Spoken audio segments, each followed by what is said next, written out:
Welcome to Spine Chilling Chats podcast, where we like to spill the tea. If you're into the macabre and enjoy hearing about true crime, supernatural, or spooky experiences, pull up a chair, pour yourself a cup of tea, and get ready for some spine chilling chats with Manda and Ange.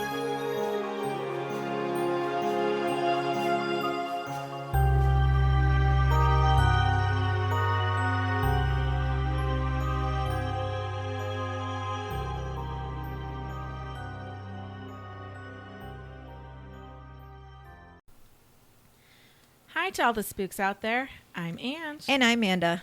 If this is your first time joining us, welcome. We're so glad we're not alone anymore. Yes. If this isn't your first time, we'll never let you leave us. Never. You're ours now. Forever. Okay, guys, enough of that creepiness.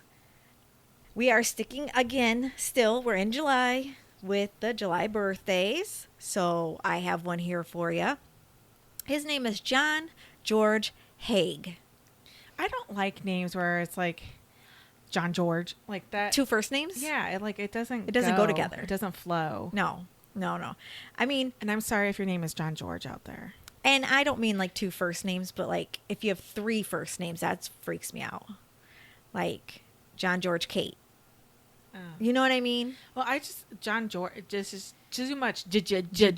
Yeah. I can see that. Yeah. So today is actually his birthday. So happy birthday, you asshole. Happy birthday. Happy, to you. Not even happy, unhappy birthday to you. A very merry birthday. Very merry birthday to you. Yeah. No. No. Because that's still a good thing. Yeah. No, we don't want that. He was born July 24th, 1909. He was also known as the acid bath murderer. Did you know that? I did not know that. Yeah. I've never heard of this guy anyways. I know. I didn't tell you who I was doing. No, you didn't. I know. This is a total surprise for me. He was an English serial killer, and he was convicted of 6 murders. But he claimed to have killed 9. Yeah. Where are the other ones at then, yo? Right. Like, you think you want to be all big and fancy by killing 9 people, but they can only prove 6. So you're not that good. No. Or maybe he's just that good. Oh, maybe. They can't find him. Maybe he's so good that they just couldn't find him. Couldn't connect them to him. Yep. Yeah. Could be. Maybe those were his last 3 victims because obviously he got caught with the first 6. Yeah. So, we'll see. Because you can only get better over time. You can't get worse, really. But then again, some serial killers get worse because they get sloppy. Mm-hmm. Yeah. So he battered or shot his victims and disposed of their bodies using sulfuric acid. Oh. Yeah. Then he would forge their signature so he could sell all their shit and get their money. Yeah. He was also in a movie called A is for Acid. I have not seen it. Is it like a snuff film? No. A is for Acid? No, I think it's about him, like a documentary. Oh. I thought you meant he was like an actor in real life and like it's like I guess I worded that wrong. was this on on the dark side of the web we saw this? No. So maybe I worded that wrong. I guess there's a movie about him. Okay. So he was born in Stamford, Lincolnshire, and raised in a village of Outwood, West Riding of Yorkshire. I don't understand their whole like geography system over there. Like how they I don't know either. Address their homes and their address. Like it makes no sense to me. No, not at all. Like they got 5 different things that they're listing. Stamford, Lincolnshire, and raised in Outwood, West Riding of Yorkshire. Yeah, that just makes no sense to me. Maybe I wrote that down wrong because it doesn't look like that's what it's supposed to say, but you get my drift. He was in Yorkshire.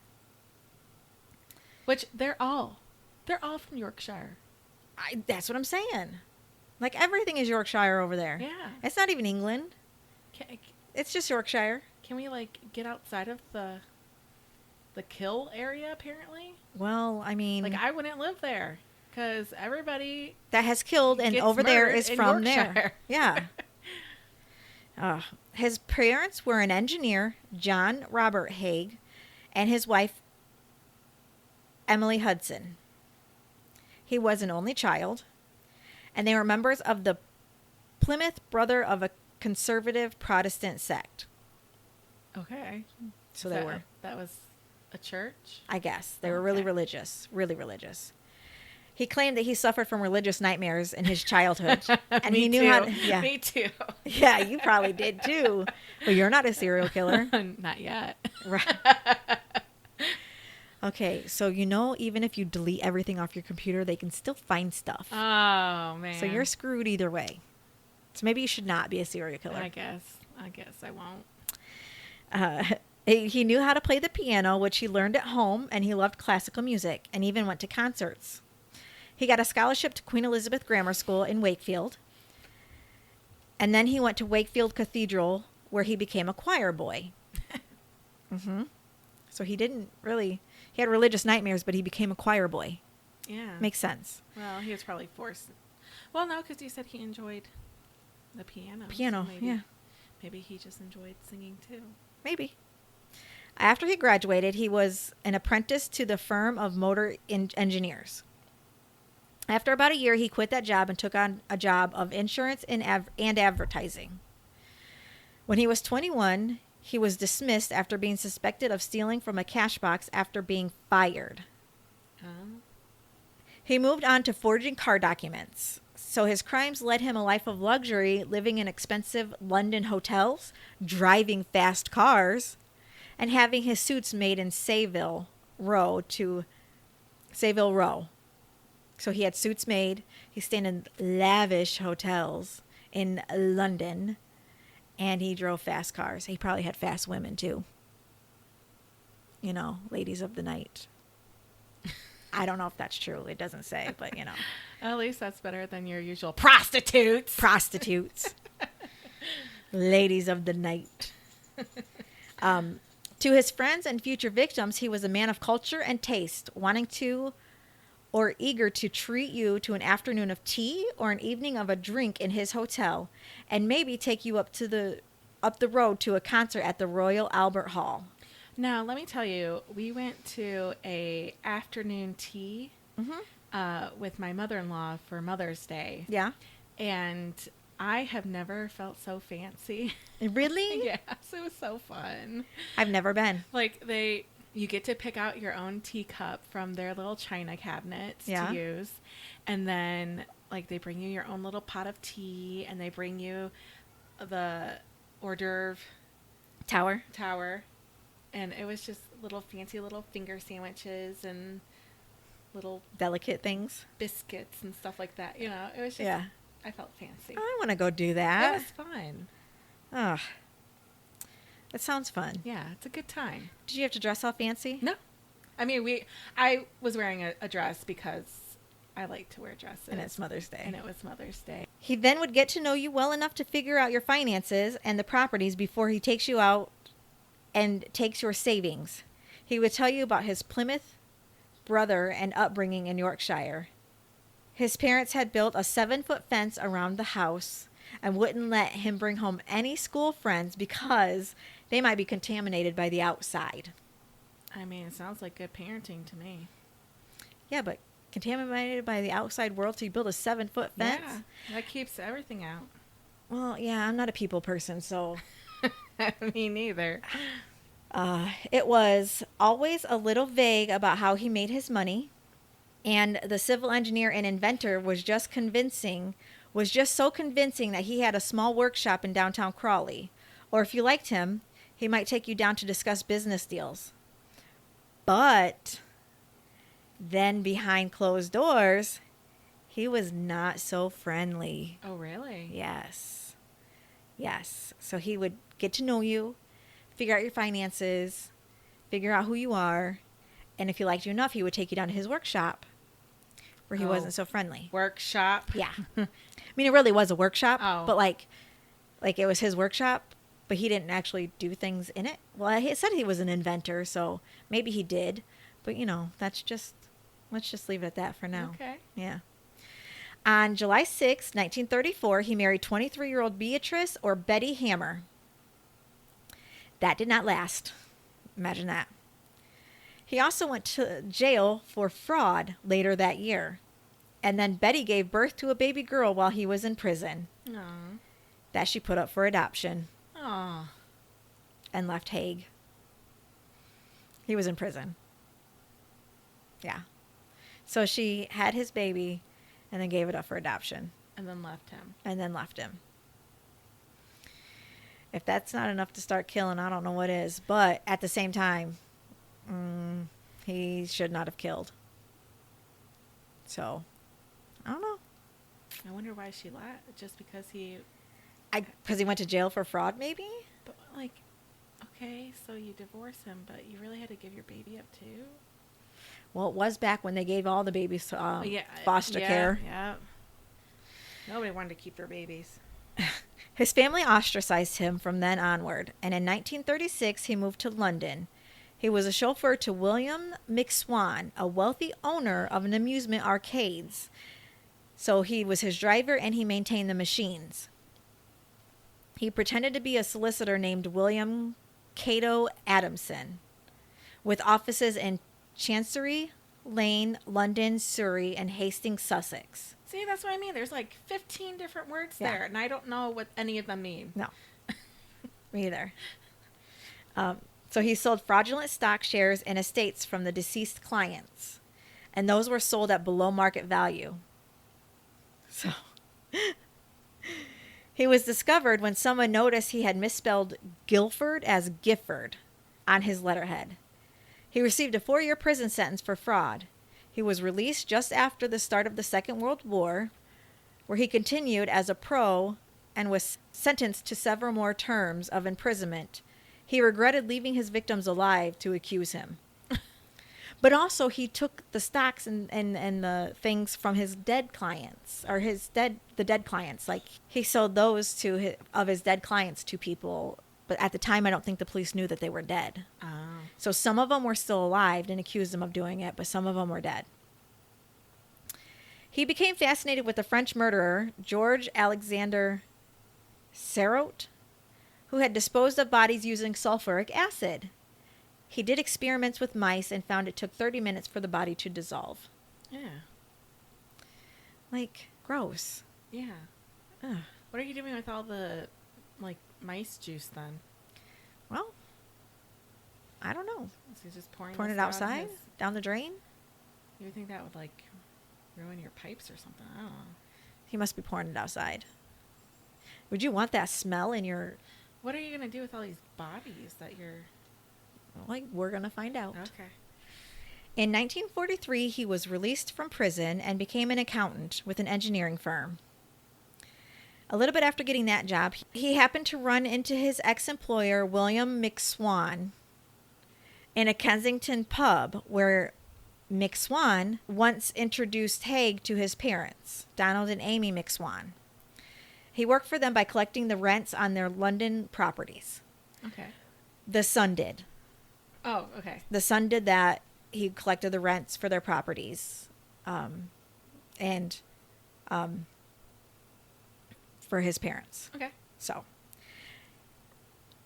Haigh became jealous and envious of this lifestyle. So on September 6, 1944, guess what? He took it from him. McSwan magically disappeared. Mm-hmm. Just poof. Poof. Thin air. Later, Haigh admitted that he lured him into a basement on the Gloucester Road, hit him over the head with a lead pipe, and then put his body in a 40-gallon drum with concentrated sulfuric acid. Okay, number one, I'm not following anybody into a fucking basement. No. You gotta be dragging me because I ain't going free will. Nope. Nope. I don't care who you are. And how, like, I know he lured him, but, like, how did he lure him? Yeah. Like, what was so important? There's some chocolate cake down here. Right. Like, in the basement. What is so fascinating? I don't know. And, you know, back in those days, they weren't finished basements, so you know they're creepy. Yeah, they're all gross. Yeah. 2 days later, McSwan's body had mostly dissolved. He emptied it into a manhole. Okay. So that's where that goes. Now, my question is, where is he buying all this sulfuric acid from? That it never says. Like, that never was suspicious to anyone? Oh, this guy keeps buying drums of sulfuric acid. I wonder what he's doing with it. Like, right, because it's not like he's keeping it and reusing it. He's dumping it out. Yeah. I don't know. It's weird. It is weird. Like, I wouldn't know where to get, like... sulfuric acid. Yeah, like, large amounts of it, yeah. I don't know. And they didn't have Google back then, okay? Right. So how the hell... or the black market. Or Amazon. Yeah. Like, you can get most shit on Amazon nowadays. Yeah. I can imagine Amazon pulling up and just dropping off this drum of sulfuric acid. They're like, I'm never coming to this house again. He told McSwan's parents that he had gone into hiding in Scotland to avoid being called up to the military. Because I think this time it was just at the start of World War II. Oh. Yeah. They have a draft over there too? I'm guessing. Because he was trying to avoid being called up for the military, so. Must have. He then started collecting the rent for McSwan's parents and living in his house. McSwan's parents became really suspicious or wanted to know why their son had not came back yet, as the war was coming to an end. So on July 2nd, 1945, he lured them to the Gloucester Road house, basement, whatever, saying that their son was back and it was a surprise visit. And he's just hiding in the basement for them? Right. Come on, people. And he killed them both with blows to the head. And then sold all of their possessions for £8,000. Wow. He stole their pension checks, sold properties all around, and then moved into the Oslo Court Hotel in Kensington.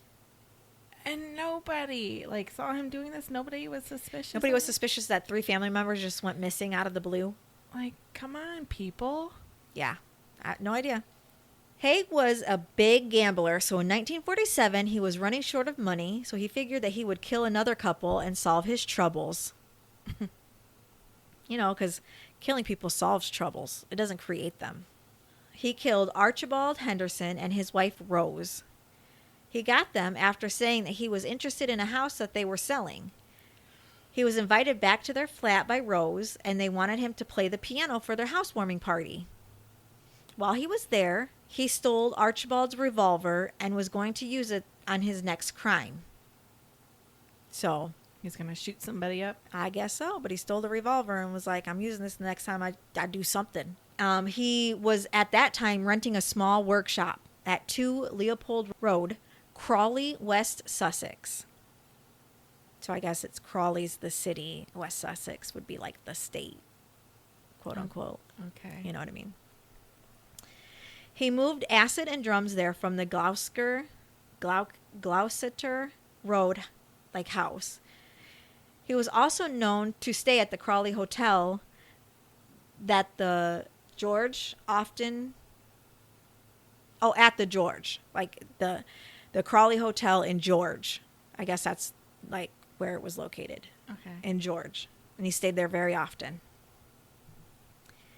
On February 12th, 1948, he drove Archibald to his workshop, saying he was going to show him an invention.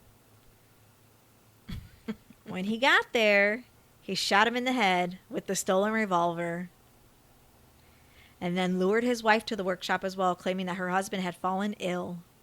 And then he shot her as well. For no reason. This is for no reason. I don't... besides he needed money for gambling. Yeah. Get a real job. Oh, no. He was an inventor. He had a job. Don't you know inventors get paid a lot of money because their inventions take off quickly? Yeah. He disposed of their bodies in oil drums filled with, you guessed it, acid. He forged the letter with their signatures and sold all of their possessions for £8,000 as well. except for the car and the dog, which he kept. Well, at least the dog is okay. Yeah. Is it not going to be okay? No, it is. Oh. No, it is. Yeah, he kept the dog.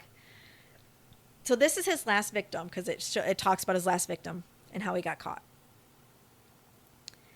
His last victim was Olive Duran Deacon. She was 69 and a widower of solicitor John Duran Deacon, a fellow resident of the Oslo Court Hotel. He was at that time calling himself an engineer. Haigh was calling himself an engineer. And he heard Olive talk about her idea for fake nails. So, like, I know, that was her invention. So he invited her down to the Leopold Road workshop, where on February 18th, 1949, when she got inside,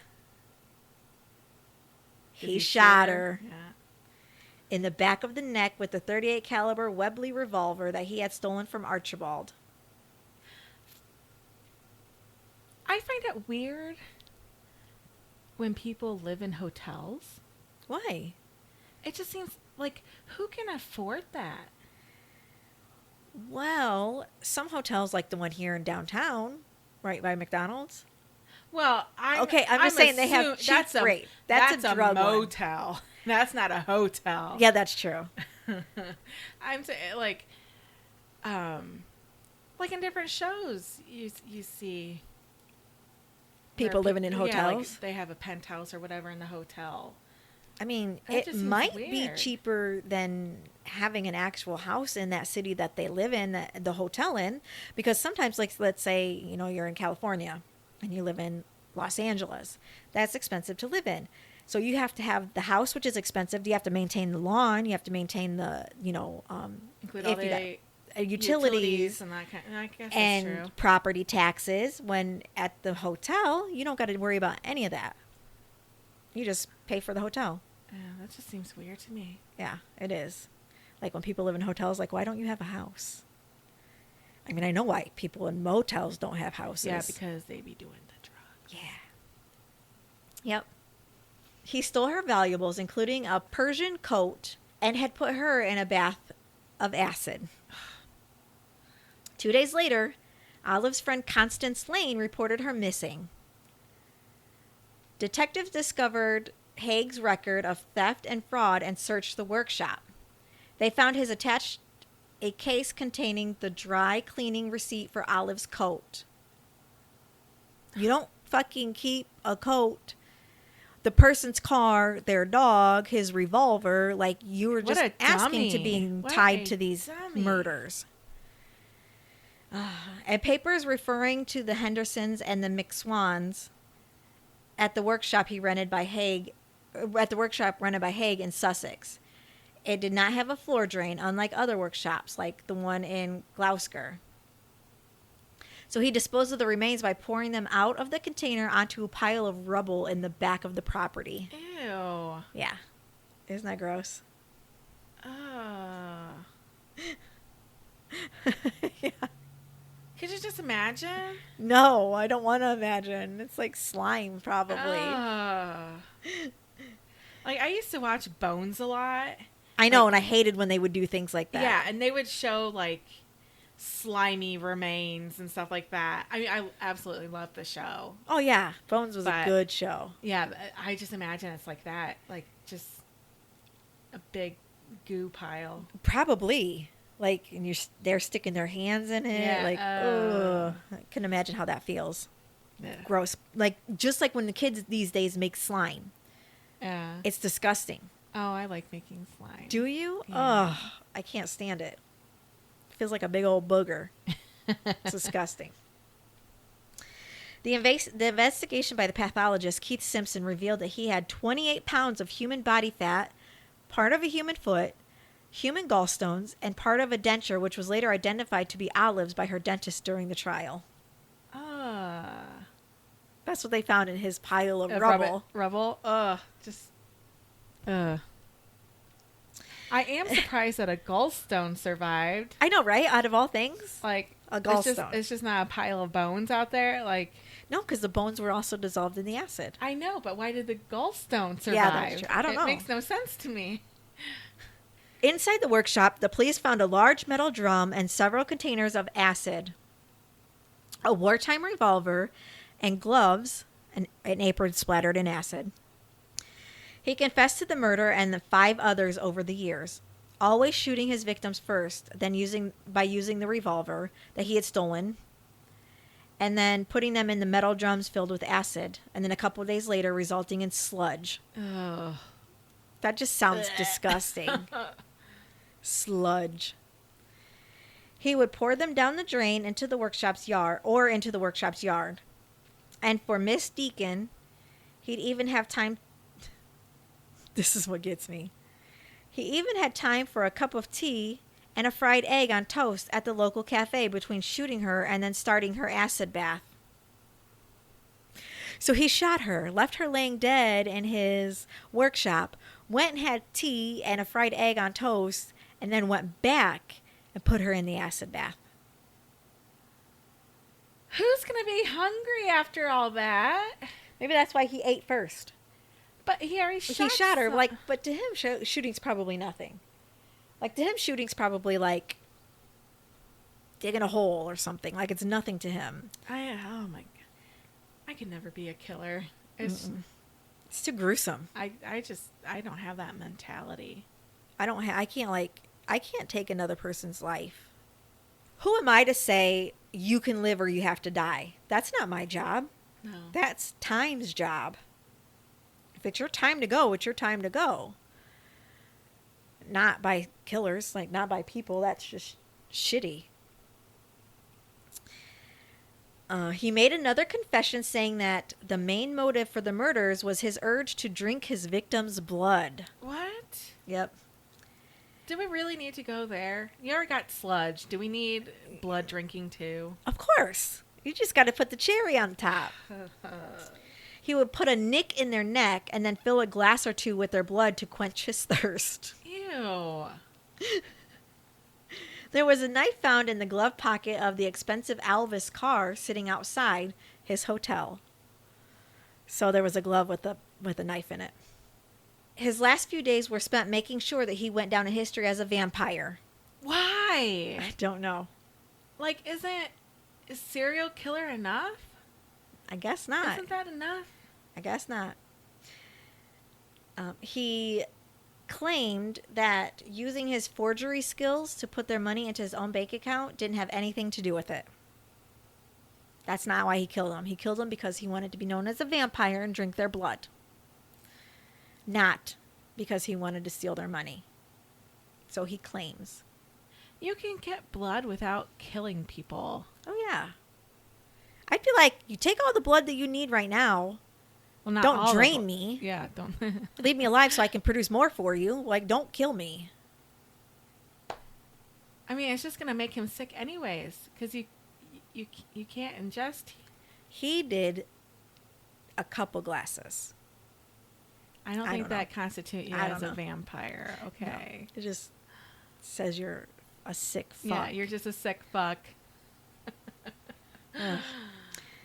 He also had his barber come into the prison and cut his hair, and the barber he only stopped receiving visitors when he started to wear the prison clothes. So at first he wasn't wearing prison clothes.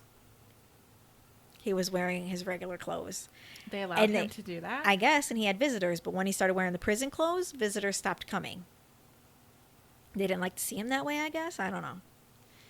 But he did have a famous person come, Madame Tussaud. Oh. Yeah. He welcomed her into his cell in the afternoon before his execution. They took an exacting 3 hours making a live mask for the wax model. Then they put it up the day after his death. Wow. Yeah. So Madame Tussaud went there the day before his execution, made an exact replica of his face for the wax museum, and then put it up the day after. I guess it's not a wax museum. They made him an exact replica of his face to put it up in her museum. Yeah. The day after he was executed. His death mask. Yeah. I never thought of it like that. Even wearing clothes especially chosen and donated by himself. So his whole body was a wax figure, and it was wearing his clothes that he picked out for him to wear. That must have just made his day. Oh, absolutely. Because he wanted to be known as a famous vampire. Like, if you could see Angie's face right now, guys, she's so confused.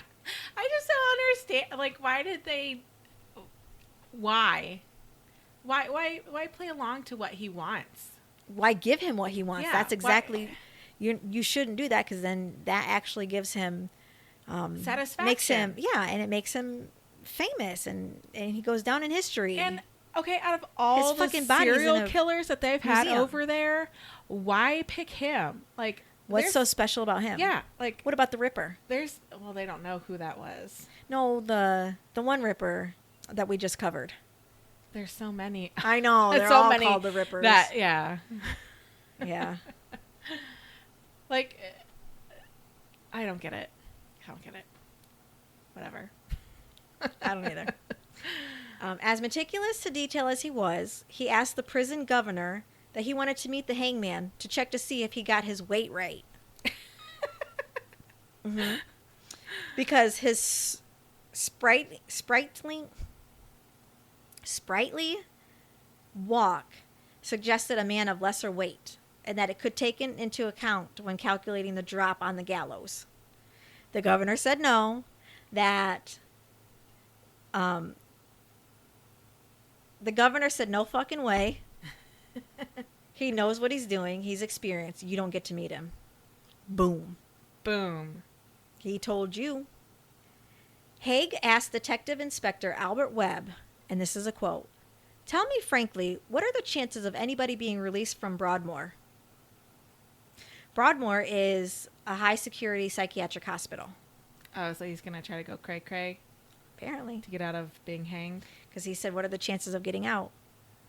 Which, to the inspector, he said that he could not discuss that sort of thing. So Haigh replied, "Well, if I told you the truth, you would not believe me. It sounds too fantastic to believe." Yeah. Haigh then said that he had killed Duran Deacon, the McSwans, and the Hendersons, as well as 3 other people, a young man called Max, a girl from Eastbourne, and a woman from Hammersmith. But they could not be substantiated as his victims. So, yeah, that was his stint in jail. The trial was conducted, and in lieu evidence from the trial, are now in a crime museum in New Scotland Yard. And he played it, you guessed it, insanity. I mean, to an extent, he must be insane to do the things that he did. But he knew that they were wrong. Yeah, exactly. Because he said he pled insanity, saying that he had drunk the blood of his victims, said that he had dreams that dominated by blood as a young boy, and he was also involved in a car accident in March 1944, and that the dream returned him to, and this is his quote, "I saw before me a forest of crucifixes, which gradually turned into trees. At first they appeared to be dew or rain dripping from the branches, but as I approached, I realized it was blood. The whole forest began to writhe, and the trees dark and erect to ooze blood. A man went from each tree catching the blood. When the cup was full, he approached me. 'Drink,' he said, but I was unable to move." Gross. That was a dream he had. So that makes me think of, but I know that it always brings me back to a movie. That's fine, because I think of things like that too. The Hunger Games, where it was the last one, and they're in the tropical forest with the clock. Yep. And it's raining down the blood. Mm-hmm. Oh, yeah. I didn't think about that. Yeah, that's what. Well, you think about all these random things. Like, I can think about certain movies that it can correlate with what we're talking about. But you come up with the most random ones. Oh. I would have think like Carrie. Yeah, you know what I mean? That would work too. But the whole raining, because she said it was that they were so excited because they were thirsty and they thought it was water, but it was blood, and they were gagging on it. Ugh. Attorney General Sir Hartley Shawcross, right? Weird, right? Yeah. Sir Hartley Shawcross Casey, which later became Lord Shawcross. Fancy. He was a lord later on. He led the prosecution and the jury, and they rejected his defense of insanity because he had acted with malice, afterthought. Sir David Maxwell Fife Casey of the defense called many witnesses to test Haig's mental state, as to which one of them claimed that he had paranoid constitution, adding, "The absolute callous, cheerful, bland, and almost friendly indifference of the accused to the crimes which he freely admits having committed is unique in my experience." Yeah, like he just doesn't give a fuck. Yeah. Just another day. Yep. Like, he was cheerful and bland and was like, no big deal. I fucking killed 6 people. Yep. Well, to him, 9. Turn their bodies into sludge. No big deal. Just going to go have dinner. Yep. Eggs on toast. Eggs on toast and some tea. Haigh thought that if the bodies couldn't be found, then he couldn't be convicted of murder. That it wouldn't be possible. Yeah. How'd that work out for him? Not so well. But it only took the jury minutes to find him guilty. Minutes. Mr. Justice Humphrey sentenced him to death, and on August 10th, 1949, he was hanged by the executioner Albert Pierrepoint. He was 40 years old. Good riddance. That's what I say. See you later. He's still in the public eye, and a special exhibition at the Museum of London where a collection of grisly relics are open to the public to view from New Scotland Yard, the infamous Black Museum. So he's in that museum where they have grisly relics. You know, if we ever get rich enough to go over there, we should just check that out. The gloves and apron used to protect himself from the burns of the acid are now on show together with Mr. McSwan's and Deacon's gallstones and dentures. Ew. And the revolver. Ew. Yeah. What happened to the dog? He still had it, I guess. But he got caught. Like, who took the dog after that? Probably the pound. Oh. Mm-hmm. I don't know. Oh, it was Mr. Henderson, and he had stuff from Mr. Henderson, the deacon's gallstones and dentures, and then the revolver from the McSwans, right? He took the revolver from the McSwans. Mm-hmm. I think so. Yeah, because he used it on the Hendersons. This case was one of the cases post-1945, which gained considerable coverage in the newspapers. Even though his guilt was not questioned, the Daily Mirror Sylvester Ballum was sent to a 3-month prison term for contempt of court for describing Haigh as a murderer while his trial was still underway. So they put it in the newspaper, but the dude for the newspaper got sent to prison because it was like claiming false accusations while he was still on trial. Mm-hmm. So hopefully he didn't have to be in there too long. Right. Well, it said 3 months. Oh, that's not bad. Yeah. So his victims were the McSwan family, William Donald McSwan, September 9th, 1944, Donald and Amy McSwan, July 2nd, 1945, the Henderson couple, Archibald and Rosalie Henderson, February 12th, 1948, and Henrietta Helen Olivia Robards Durand Deacon, say that again. All right, that's a mouthful. February 18th, 1949. What sucks about this whole thing is that his young girlfriend, Barbara Stevens, was stuck by him for 5 years and intended to marry him. He managed to compartmentalize.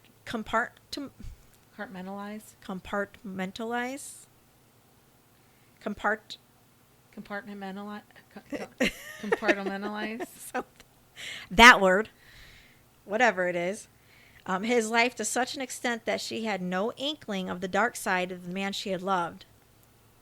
She had no idea. She still planned on marrying him. She didn't know that he was being a murderer. Wow. Yeah. She admitted later in life that she had never found out. If she had never found out, the chances were that he would have gotten rid of her as well. True that. He made friends everywhere he went. The police liked him. The chaplain liked him, who prayed with him in the cell before his execution, spoke affectionately about him. His parents still loved him and believed that God would forgive him, and the judge at his trial, Mr. Justice Humphrey, must have liked him because when he retired, he decided to become a resident in the very same hotel as him and his last victim. So, if you were friends with him and you were rich, you would probably end up dead with a bullet to the back of your head. Ha, that rhymed. Good thing I'm poor. Right. And I don't want to have new friends. Yeah, it's too much work to make friends. Right. And then your body would have been dumped in a vat of sulfuric acid. And nobody would know. Yep. Then you'd just be dumped and out he would get away with murder. Myrtle. So the moral of the story is don't make friends with strange men. True that. And don't make new friends. And don't go into basements with people. Yeah, because that's just weird to begin with. Don't do that. I went into your basement. Oh, that's different. How is that different? You're not a killer that I know of. Because my basement's finished. It is. So well, fancy. partially. It's fancy movie theater basement. Partially finished. When it doesn't flood from rain. Oh yeah, that's true. Yeah. That's all I have on John George Haigh. So, unhappy fucking birthday to that douchebag. Yeah. That's it. All right.